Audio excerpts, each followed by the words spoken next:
You talked about how we make you blush, and you still come back for more. Well, first, do you want to explain how you showed up on my podcast? I need to learn so I can show up on his podcast. I would love to explain that because I think that shows my selling abilities.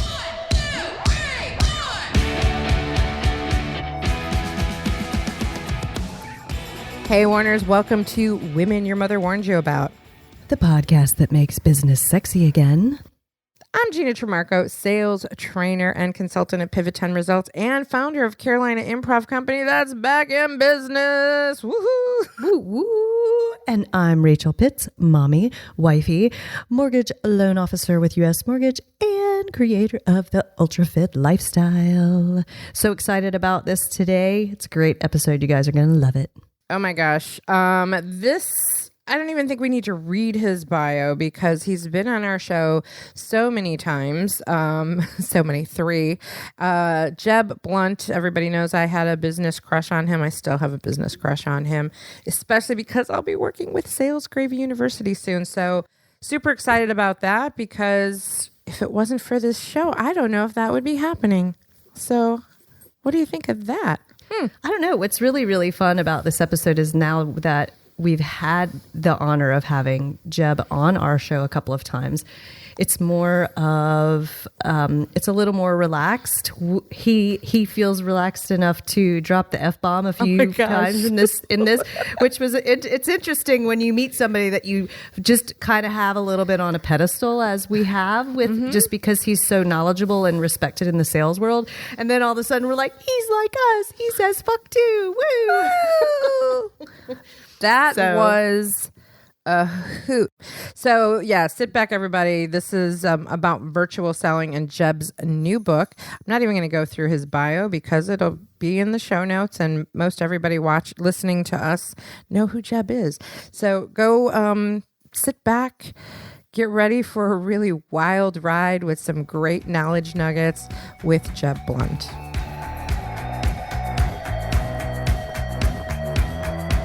Okay, so you're going to play a game with me. I know you sent me, and here's the thing. You sent me an email about this, but I didn't read the email. So I have no idea what you're going to do. I just saw there's going to be a game and there were a lot of words on it. And I was like, too many words. I'm moving on. So well, I'm going to give a heads up just in case. But that's good. You don't really need it. So there's this game, and we do swear on this, but I think I'll blush if I swear in front of you. So there's this game.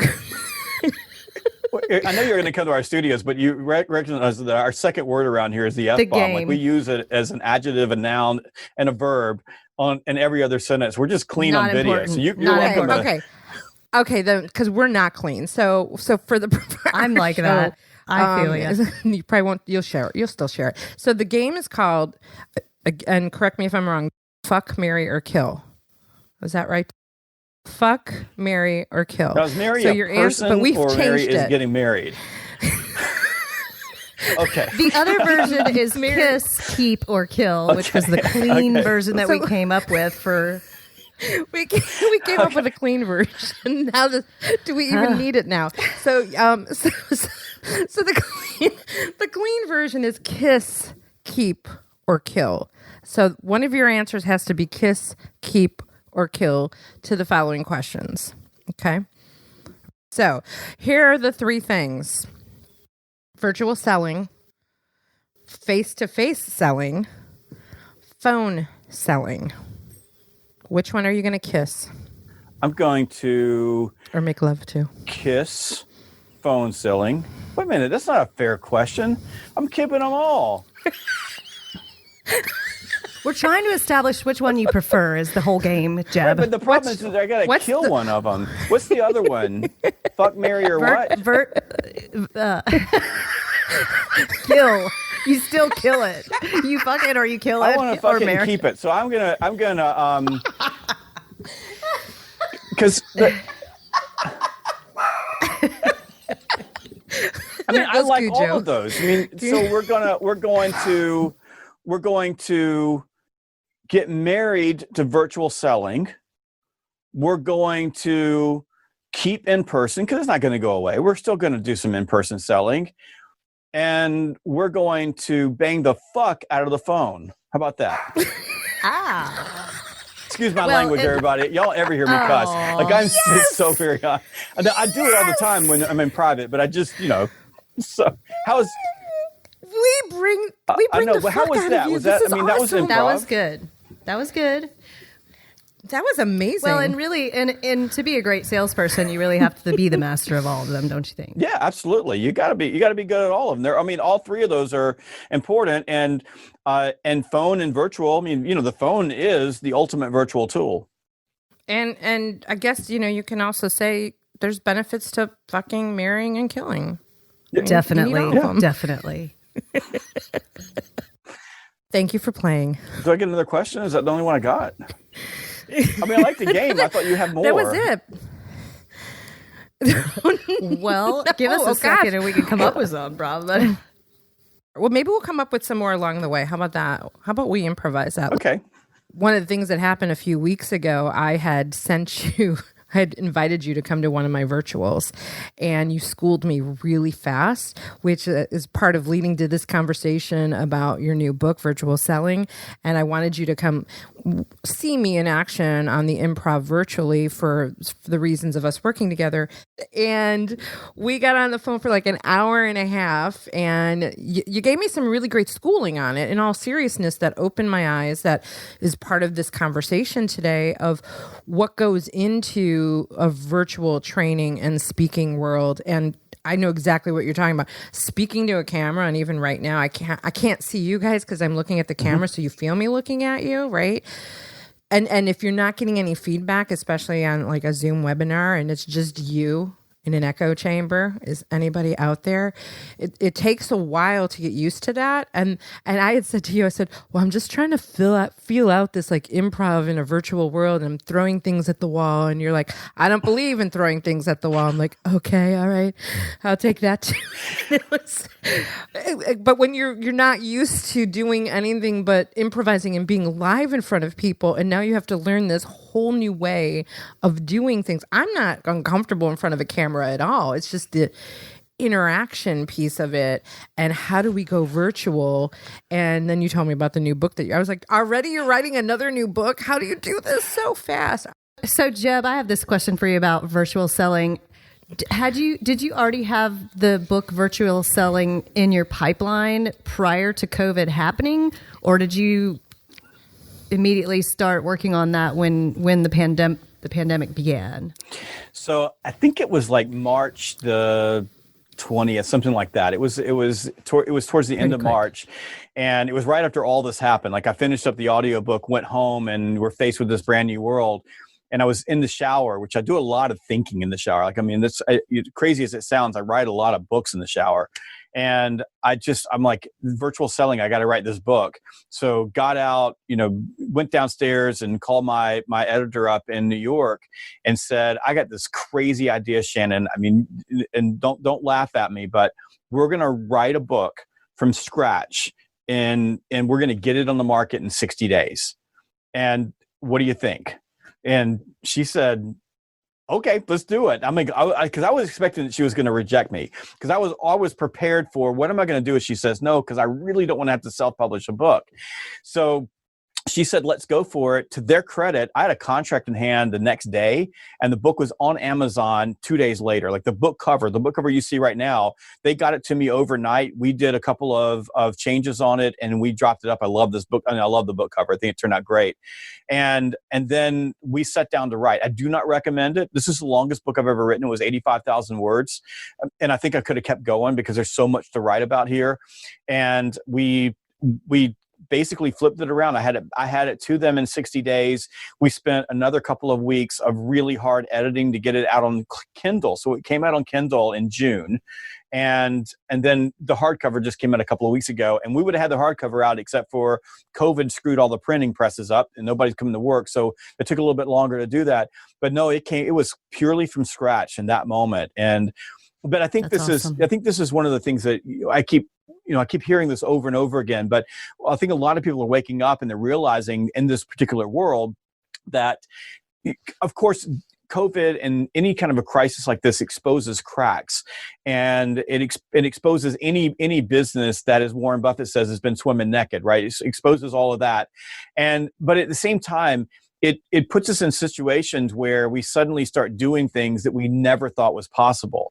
It typically takes 24 to 18 months, somewhere in that neighborhood, usually 2 years, to get a book from conception to print. And that's how publishers work. So you're looking way out. You got to think ahead of the trends to get there. And my publisher, John Wiley and Sons, and Shannon, who's one of their vice presidents, who's my editor as well, I talked to her the other day ago, I said, your leadership made this happen. You said this is possible. But we're doing things we never thought was possible, including Gina, who is, learning how to, do improv online and teach classes online. I think everybody's having to step up. But then you look back and go, well, damn, I wrote a book in 60 days. I could do that again. All I just need is 60 days, and I need to be off the road. I need to have some things fall into place. So what's possible for us? And for everybody, whether you're in sales or in business, or you're a teacher or you're a mom or what have you, you're learning that you can do way more than you ever thought you could. So a lot of self-imposed limits go away. And that's the dark side of situations like we're in right now, is that a lot of people suffer. But the bright side, the part that changes the world, is that a lot of people wake up one day and the adversity just makes them better, or it opens up the door to do something extraordinary. And virtual selling, it was because I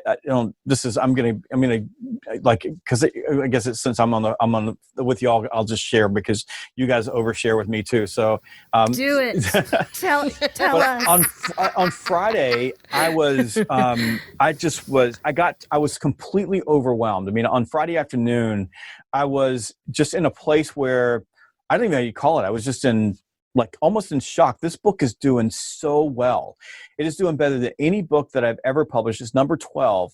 And it's crushing it in a way that I never believed was possible. And I was just overwhelmed to the point where I wasn't bawling like a little baby, but a tear or two might have come out of my eyes without anybody seeing it, right? Just for a moment, where it just blew me away that the effort, everything that went into it was paid off. It could have been a complete flop. Who knows? But I think that's what these type of situations do for us. And that's why I was coaching Gina, because in this, my experience has been, you got to believe in yourself and believe in your product and believe in your ability and be confident, and people will respond in that way, and will respond in kind to what you're doing. And I was so grateful for you being willing to coach me. I was like, "Can I give you some money and we can?" Well, I love how you use the Jeb voice in there. So when you said what I was saying to you, you use my voice. I don't know why women do that, because that is a purely women thing. My wife does the same thing. So whenever you were talking to me, and she could I'm like, that's not how I sound. That's the performer in me. Becoming a different person. We appreciate that you always want to come back to us, because you talked about how we make you blush, and you still come back for more. Well, first, do you want to explain how you showed up on my podcast?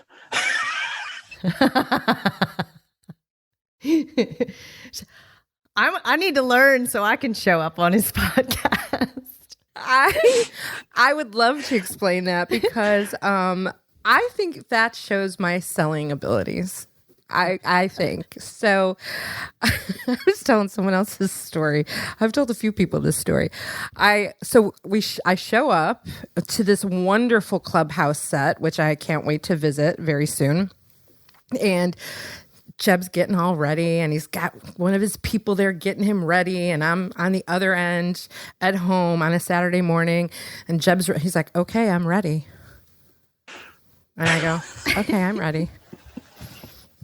And he's like, "All right, I'm ready." I'm like, "Me too."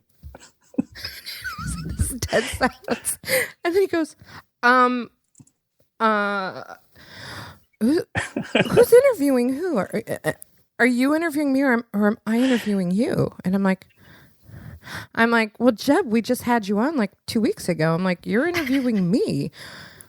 And Jeb goes, Wow, I don't know what you did with Lisa to get on here, but I'm not taking anybody on right now. I'm not doing any interviews. I don't know how you managed to do that. I'm like, I don't know. We just asked her and she scheduled it. And Jeb, want to talk about amazing improv? So, of course, Jeb didn't think he was interviewing me. So he's done no preparation, zero preparation on what he's even going to talk about with me. And I'm so happy with the final version of it because it was I was so impressed with how you ran the interview. Well, thank you. That was funny. I laugh about that all the time. I'm like, how the hell did you end up on my podcast? Who let this person in here? I said to her, like, how the hell did you end up here? I don't let people. Nobody gets on my podcast. Brilliant. Well, maybe our phenomenal producer Doug would like to chime in because Doug was in on it with Lisa. Like, your people and our people were in cahoots on this. So I don't know how it all happened. It was serendipity. It turned out great. So it was good. That's right. That's right. Doug just told Lisa Jeb owes me. That's what he said. and it's turning into a beautiful future. A beautiful future. There you go. As Absolutely. a result. Because we would have never had the yes and conversation that's leading to more. So, hey, Warners, hope you are enjoying this episode so far. Just wanted to tell you something real quick. If you got something out of this show and want to support it more, check out our new and exciting Patreon page. It's patreon.com/Warners, where you can leave us a tip and help support the show. That would be really cool. So patreon.com/Warners. And now back to the show. Let's talk more about your book, because we see all the changes that are happening and you were motivated to write this book. What are some of the biggest things that maybe salespeople are not adapting to or doing right in this climate that they can learn from your book? Let's just start with some reality. And I just got off the phone with a massive organization that is looking at their sales organization, and they're trying to figure out what they can do to accelerate, well, really take another way to look at it, make sure that they don't lose the year. So one of the things that they're really, I think, bringing to the surface, and it's an interesting emotional conversation to have on a sales call, is that they've got a certain part of their sales organization that's just in mourning. So they're looking backwards, they're looking in the rearview mirror, and they're wishing that things would go back to the way they were. So I think one of the biggest issues for salespeople right now is not whether you're virtual selling or in-person selling or phone selling or doing anything else. You're just immobile because you're mourning and you're wishing and hoping and praying that things are going to go back. I also think that a lot of people have been waiting, like maybe I can just wait this out. And you're not going to be able to wait it out. The world has changed. It's not going to go back. It's changed, and it's changed forever. And that's what transformational moments do. So transformational moments are transformational moments for you personally, for your business, for the country, for the world. These things stick long term. 9/11 is a great example. That was a transformational moment. Travel has never been the same. It never went back. If you look at the last recession, the Great Recession, the hardest time that we ever had before this. And by the way, I bet the two of you would say exactly the same thing. When you went through the Great Recession, you never believed that you would ever have to endure that again in your lifetime. You thought I remember talking to my grandparents about the Great Depression. They never quit talking about it. They talked about their entire life. You get a couple of scotches to my granddad, and you're going to go back to the Great Recession Great Depression, because that's what he did. Like, he lived in it. But he never saw that ever happen again. I mean, they saw a couple of recessions, but they never saw anything like that. We've done it twice in 10 years. It's craziness. But this thing is where it is. Yeah. So the biggest issue for salespeople right now is to wake up. We can just use the word, wake the fuck up, right? And wake the fuck up, because it's not going to change. You need to look out of the rear, of the front windshield of the whatever vehicle you're driving, and look to the future. Now, That does not mean that we're in a situation where face-to-face selling is dead. And I address this at the very beginning of the book. It is not dead. It is not going away. Only a fool would argue that any form of communication other than face-to-face is better, because it's not. The way that human beings communicate, I mean, if we were in a room together doing this interview, we would have a lot deeper connection. Now, we have a level of familiarity because we've done this a few times. So it's a lot easier for us to do this the third time than it was for us to do it the first time. So we've created that connection over video, but it takes a little bit longer to build that. However, if we all had to get on airplanes to do this podcast, it wouldn't be efficient. So in some cases, even though face-to-face may be the best way to communicate, it's not the efficient or the most cost-effective way. So for salespeople right now, if we just take those two lessons, one lesson, wake the fuck up, it's not changing. And the second lesson is what's going to change, and what you need to step into is a new world that is blended. Yes, in certain industries right now, your only way of going to market is virtual, but that's not going to always be the same. We're going to move into a world and get used to hearing this world blending. You are going to be blending many different communication channels together to create a great emotional experience for your customer as they go through the buying process. And what you need to start doing is looking at your sales process, looking at your targeted customer base, looking at each opportunity in your pipeline, and making a probability adjustment. What is the probability that this particular communication channel will get me to the outcome that I desire at the lowest cost of time, effort, and money? Now, let's take this back again. This is the decision we have to make. Then we have to look at the opportunity and look at the next move on the chessboard and say, I'm going to, based on what's in front of me, pick the communication channel that in this moment, with this client, with this opportunity, at this time, with this particular move, is going to give me the highest probability of closing for the next step, getting the outcome that I desire, with the lowest cost of time, energy, and money. That's simple. And that's what the future is going to be, versus where we were, which is, well, you know what? They want to see me, so I'm just going to go get on the airplane. And that's what CFOs were telling us. When I was writing this book, I had CFOs say, buy this for everybody, because we'll just get on the airplane. We'll just get in our car. We'll drive across town. We didn't need to do that. So as you start to wake up and start looking at the new world, don't mourn, oh my God, I wish we could go back to where we were before. Think, I can be more productive. I can accomplish more. I can shorten sales cycles. And not only can I double my productivity, I can quadruple my productivity, because I'm able to use my time and energy wiser. So yes, there are going to be moments where you need to be face-to-face. There is no doubt about that. It matters in some situations. If you're going to invest the time and energy and money to be face-to-face, just pick wisely so that when you go there, you're getting big outcomes from it, and it matters. Otherwise, we have this entire it's just this bucket full of tools that we can use. This is the most exciting time ever to be in sales, so you can connect with people in unique ways, and you can accomplish what you do as a salesperson, which is to help your customers solve their problems and reach their business goals. Boom. So good.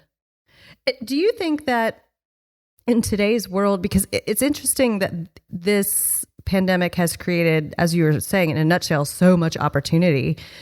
There's some people that prefer virtual, especially, the millennial generation, that they'd much rather be on their phone consuming whatever it is that you have than actually have to talk to you face to face.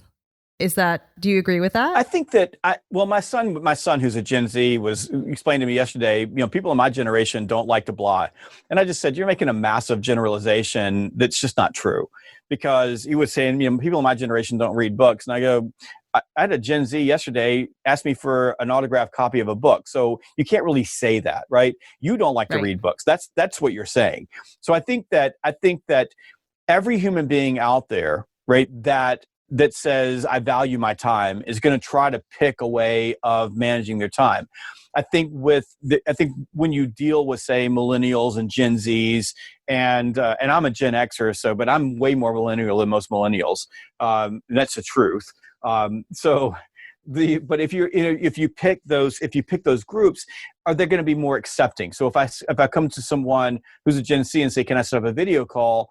It's going to be a lot easier for them to step into a video call than, say, someone who is a boomer, and when the boomers are moving out of the world, it's going to be easier for them. However, when you get into our virtual selling boot camps, we have people of all ages. The number one thing that people are nervous about is looking at a camera. I mean, that's what makes them nervous. And it makes a difference if you're a Gen Z or if you're 70 years old, it's still a problem. So what we have to teach people is how to get comfortable with the camera. And it's hard. There's no doubt about it. It's a tough thing to stare at a camera screen all day long. But I think that the biggest issue is for salespeople is not so much will my customer accept this or are these people better at it, is most salespeople aren't asking. Like they're not asking for the right channel. And sometimes, in some cases, they're asking for an in-person meeting when they could have a phone call and it would just be just as good. Sometimes they're asking for a phone call when they should be doing a video call. This is especially true for account executives and inside sales teams who show up and talk over a bunch of PowerPoints. By the way, they're all millennials versus putting their face on the screen, even though we know when they put their face on the screen, sales cycles reduce and close rates go up. And then sometimes, the best thing for you to do is to, just pick up the phone and have a 2-minute conversation and solve a problem. Sometimes email's the best way of doing things. And so I think the question is, from the salesperson standpoint, is what do I need to do in this particular moment to accomplish that goal, and stop worrying about what other people might think, right? So, but if my buyer says, listen, a video call is not going to be comfortable for me, can I do a phone call? I'm going to go, yeah, I'm going to do a phone call with you. No, not a problem. Some customers are going to insist that you go meet with them. But then as an organization, you got to figure out, is it worth my time to get on an airplane to go to Germany to go meet with somebody? Do I really want to do that? I might not even want to do that anymore and go, you know what? I don't need customers like that. Let somebody who's next door to them do that.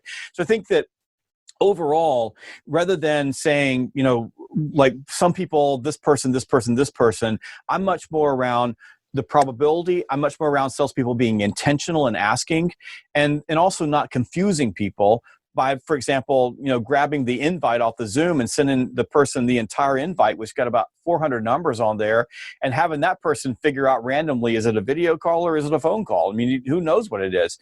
I just think that the key thing here is that we salespeople need to be driving what the process looks like. And I don't have people, when I say, can you get on a video call with me, say no. Nobody says that. And I was just on the phone with a bunch of Gen Xers, or on a video call, a bunch of Gen Xers, and everybody was on the screen. In fact, there was one person that wasn't on the screen. Everybody else was on the screen. And then he got, I think, shamed and then put himself on the screen. So, it just... He was like... Yeah, no, it's like one of those things. Put some pants on. He had to put his pants on. Right. So, but I think that's the key. Like, instead of you getting all hung up emotionally about what people will and won't accept, you run your sales process. And when you run your sales process, it works. If it's face to face, you say, listen, the first step is I'm going to come there and sit down at your desk and have a conversation with you. They don't go, no, let's do it on the phone. They go, okay, come on. I mean, you drove what that process was going to look like. So I would say for most people who are hung up in these type of generalizations, hang them up and run your process. But you got to think about what the process is going to be. What's the best, highest probability channel in this particular moment that's going to cost you the least amount of money and effort and time? And Jeb, along that lines of the process and driving the process, I think another key part of the process, we often talk about playbook versus book of play in an improv world. You have to listen to what the client is saying too. 'Cause I've had clients ask me, or prospects ask me, can we get on a Zoom call? Well, yeah. I didn't have to propose it. That was their preference. And I have found it to be far more effective because, like we were saying, it'd be so much more fun for us all to be in the same room together. But now that people have gotten so used to doing video calls, it's becoming more and more comfortable and more the norm, and more requests to they want to see your face. But you have to listen. You have to listen if they're suggesting that, and that's their process. Hey, if that works for them, I'm in. No, if we just dial this into human connection, okay. So what we were just talking about was what people will accept and what's the best channel. But if we dial into human connection, and this is why, for example, with millennial account executives, and I'm a Gen Xer, and I'm standing over them in their offices, coaching them, and I'm like, put your face on camera. I don't really look really good right now. I'm like, you're a salesperson. Be video ready. Show up ready to go. You're having a conversation with someone trying to get them to buy a really expensive piece of software that they're going to get married to. Oh, we brought Mary back for the rest of their life, right? So maybe if you showed up and got on the camera and had a conversation with them versus talking over your screen and being inhuman, they would connect with you and it would be a better experience for them. So for me, that's the key for us is, what are we doing? How are we connecting with them in the right way? Now, the video, the reason why people like a Zoom call is that at the end of the day, right, face-to-face is the best way. But what we're trying to do on a video call is to create the closest facsimile possible to an in-person conversation. So, and I think that's where we have to think, differently. I don't like.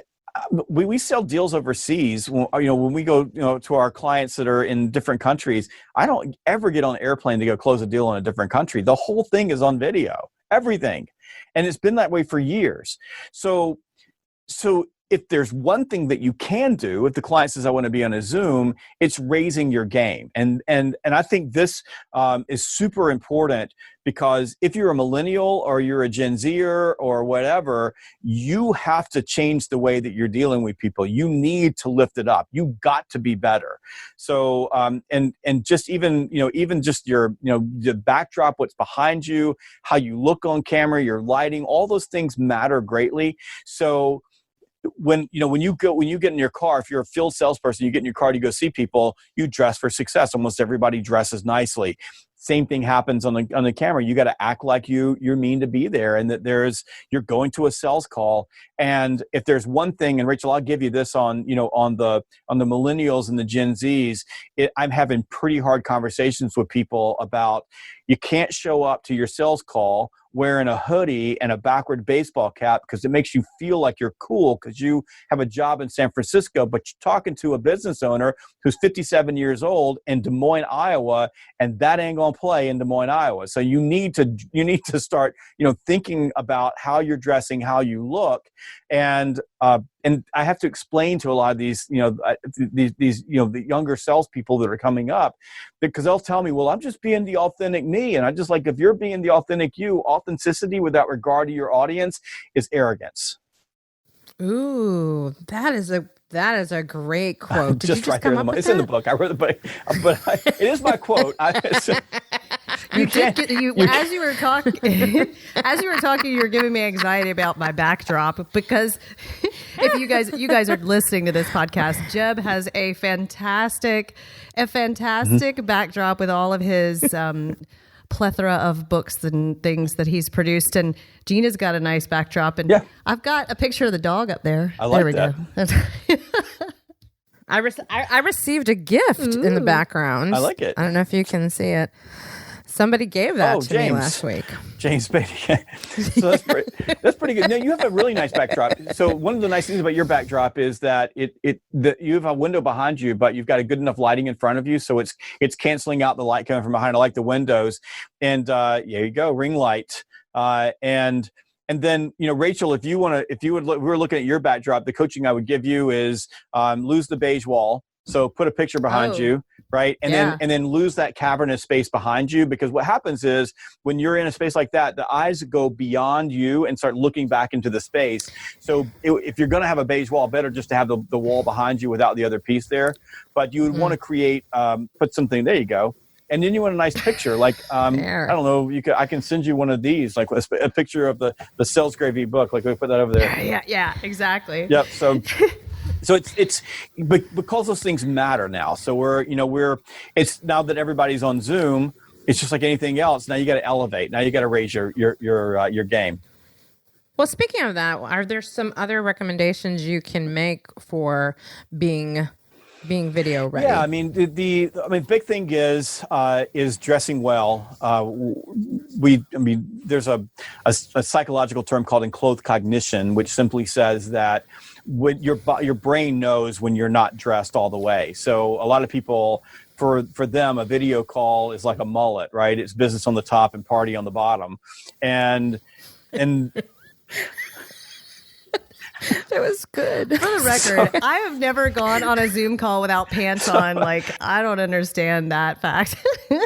If you're sitting there in your pajama pants, or you're in a pair of shorts, or wearing your boxers, or whatever you got on, your fuzzy slippers, your brain knows that you're not all the way dressed. So the confidence isn't there. So if you're selling from home, which a lot of people are going to be for a long period of time, and by the way, this isn't new either. I was selling from home in the 80s, in the 90s, where we had a vice president sale that took all the salespeople and put them in home offices. I loved it. It was great. Way more productivity.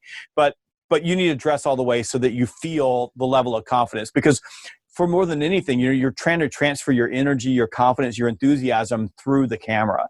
So another thing that for me is a big deal is that people can see your hands. When and this is happening at the subconscious level, but the brain fills in gaps. And one of the things that the brain is used to seeing when it's talking to people is hands. We talk with our hands, we emote with our hands, and in any situation, in any in-person call or a video call or even a phone call, phone's different because they're listening to a tone of voice. But what the brain is doing is trying to assign congruency. Do the words that you say and your body language, your tone, the way that the way that you're moving around, do those things connect? And if they do, then I can trust you. But if they don't, right? If your actions don't match your words, or your tone doesn't match your words, then there's incongruence, and I try to figure all that out. So if they can't see your hands, the brain, part of the brain is trying to figure out, can I trust you? What are you doing? What are you doing with your hands? Yeah, and probably don't have any pants on, and now we don't know what you're doing with your hands, right? I mean, so.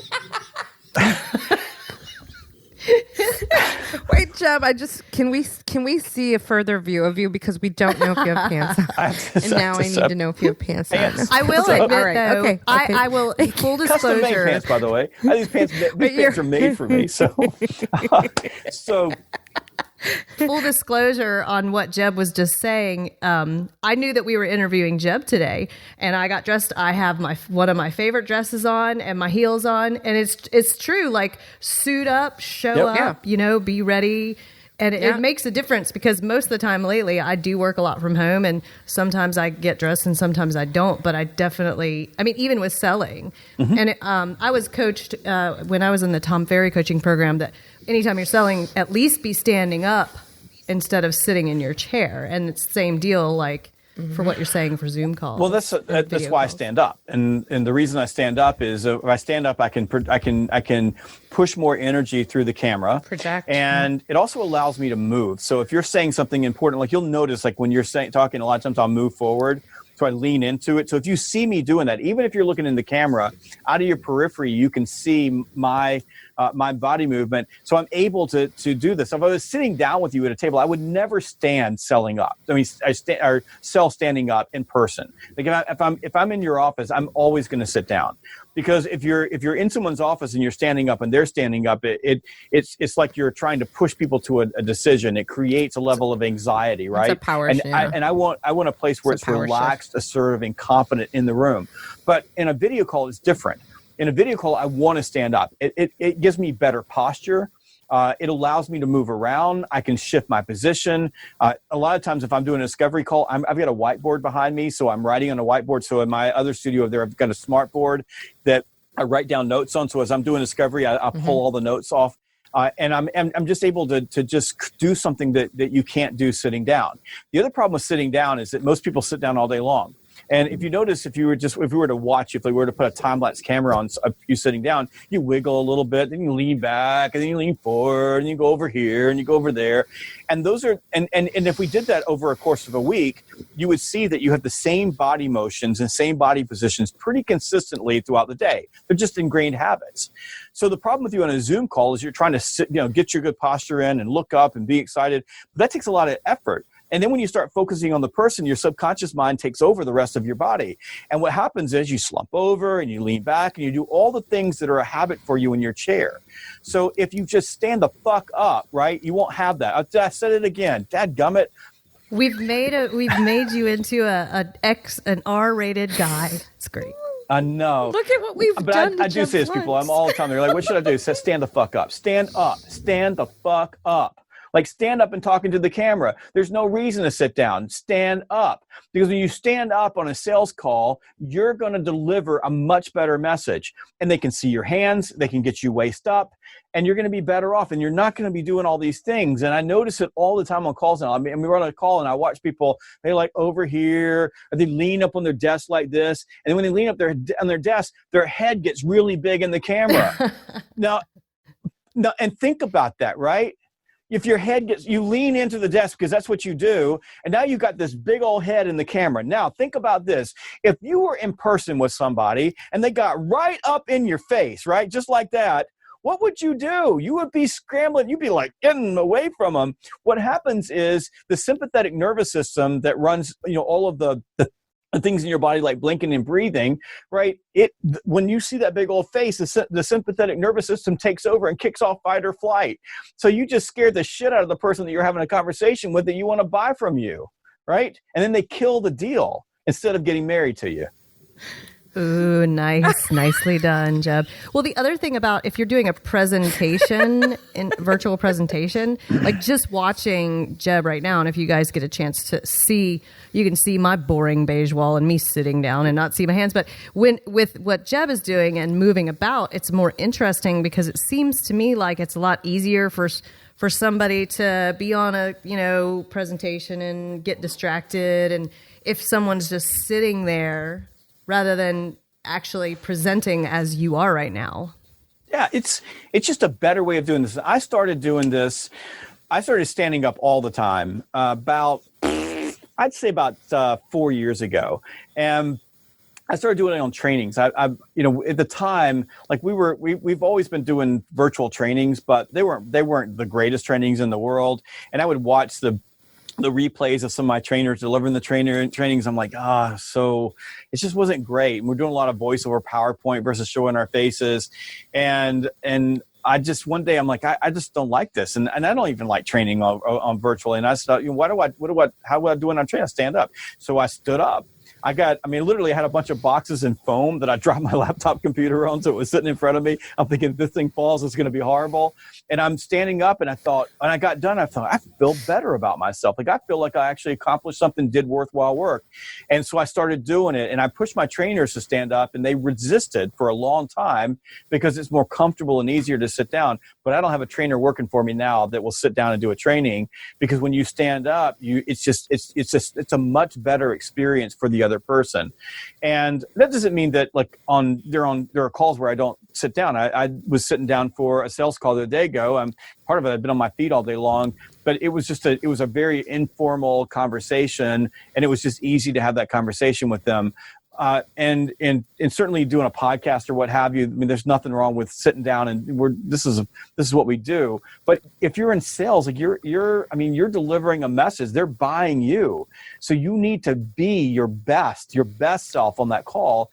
And you need to be able to deliver a level of energy that they buy into and say, I want that person to help me out. And by the way, you have to be better on a virtual call than you are in person. You have to be able to deliver your message at a new and better level.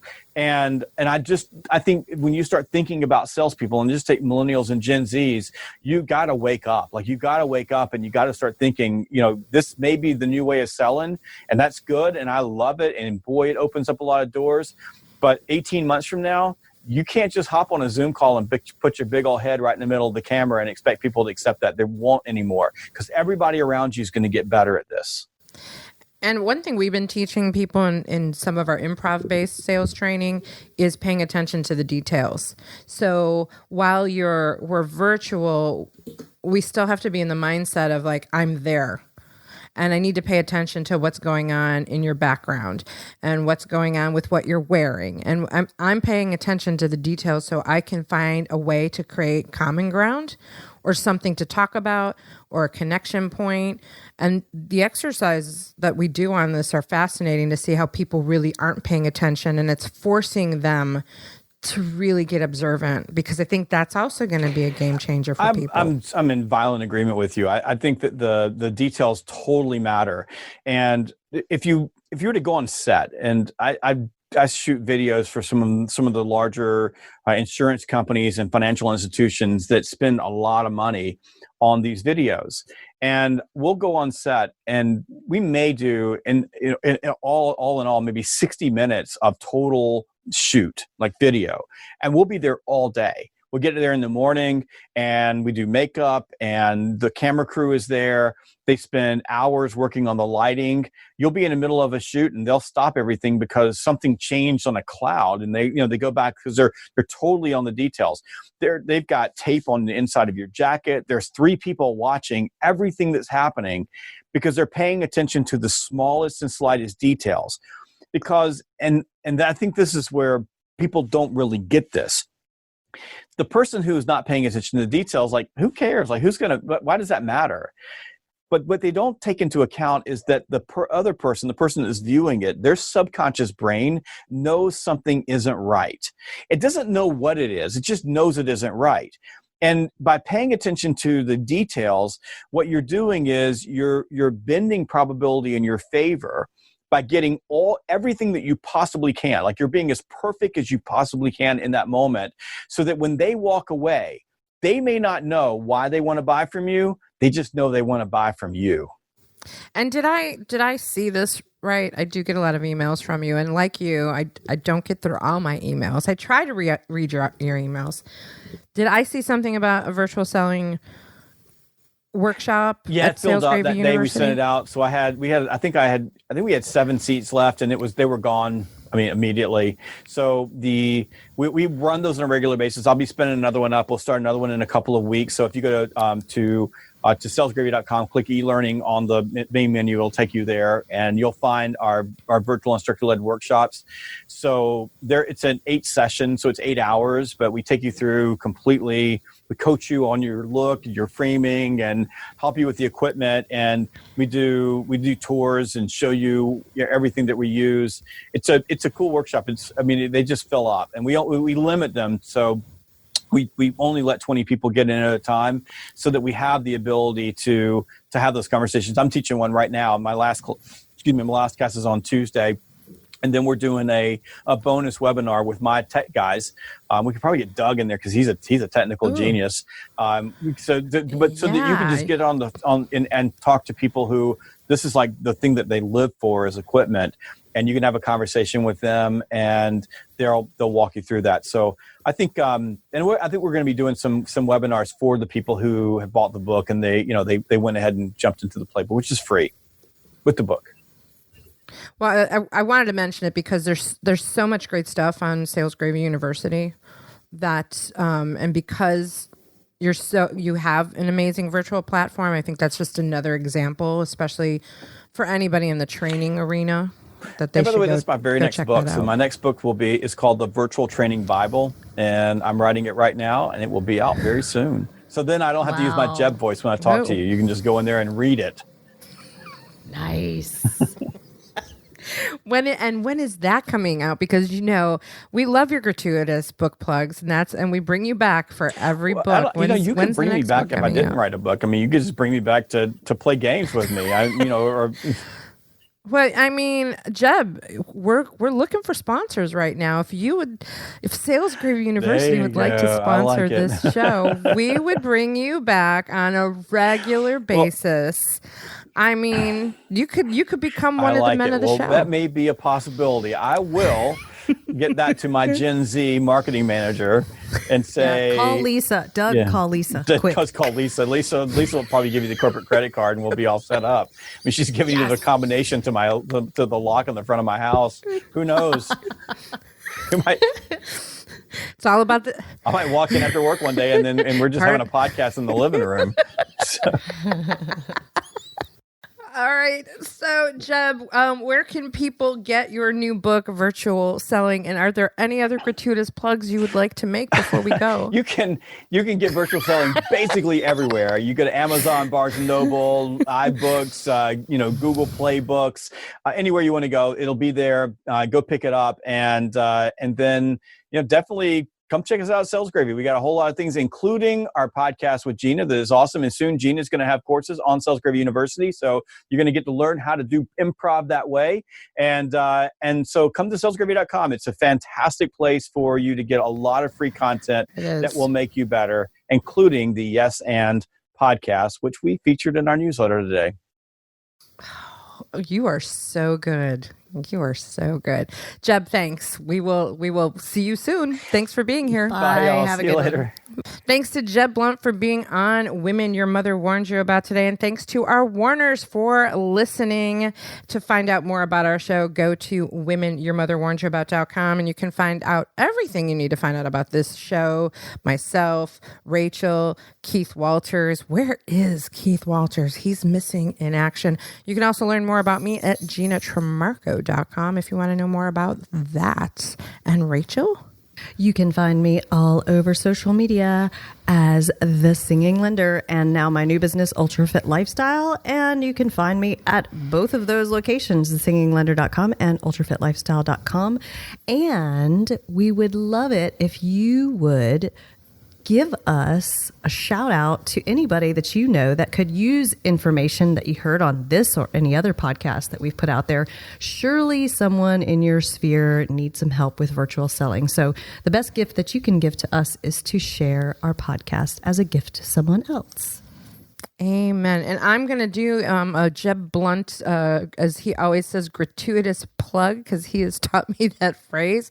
I'm super excited about joining Sales Gravy University and providing improv training on their platform. So stay tuned for that. Go check out Sales Gravy University to learn more about what's coming up ahead. It's a great platform for things that you need to learn in the selling arena. Awesome. Bye, Warners. Bye. This really will get serious soon. Yeah, it doesn't have to. I don't think anybody wants it to be serious. Women Your Mother Warned You About is a Pod About It production. You've got a great idea. Let's pod about it. Visit podaboutit.com for more information. Woof, woof. Monkey, monkey.